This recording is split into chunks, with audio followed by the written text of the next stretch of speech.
বাসায় কেন? তোকে আমার বাসায় কে আসতে দিচ্ছে? কেন আসছিস আমার বাসায়? দেখেন ম্যাম, আপনি উত্তেজিত হবেন না। ওনার ফাঁসি রায় হয়ে গিয়েছে এবং আজকে রাত 12টায় ওনার ফাঁসি কার্যক্রম করা হবে। আর ওনার শেষ ইচ্ছা ছিল যে উনি ওনার ওয়াইফের সাথে দেখা করবে। ওনার ওয়াইফের সাথে ওনার কিছু কথা ছিল। সো প্লিজ আপনি ঠান্ডা হন এবং ওনার কথাগুলো আপনি শুনুন। কি ব্যাপার? তুমি আমার সাথে এমন ব্যবহার করতেছো কেন? আমি তো সকল মানুষের সাথে ভুল করছি, অন্যায় করছি। তোমার সাথে তো কখনো অন্যায় করি নাই। আমি তোমার সাথে কোনো ভুলও করি নাই। আমার বাবা মা বলেছিল তুমি আমাকে ছেড়ে তুমি সংসার সাজাইছো। আমি বিশ্বাস করি নাই, মানতে পারি না। তোমাকে দেখার জন্য ছুটে আসছি। তুমি কি করে পারলা আমাকে ছেড়ে অন্যের সংসার সাজাইতে? আচ্ছা, আমি যে অপরাধী তার শাস্তি তো আমি পাইতেছি, তুমি আমাকে কেমনে ভুলা গেল?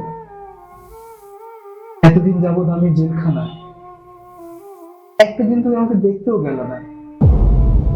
জানো, আজকে আমার ফাঁসি রাত 12টায়, হাতে কয়েক ঘন্টা সময় আছে, কিন্তু আমার মনে হচ্ছে এখন যদি আমার মৃত্যু হতো, আমার আর বাঁচতে ইচ্ছে করতেছে না।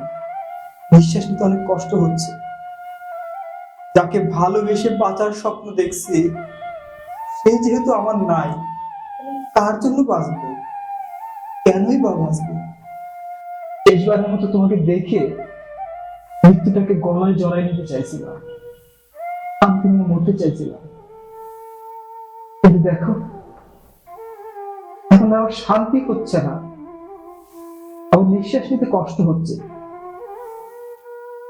যার জন্য আমি এখানে আসছি সে অন্যের বাহুডালে বসে আছে।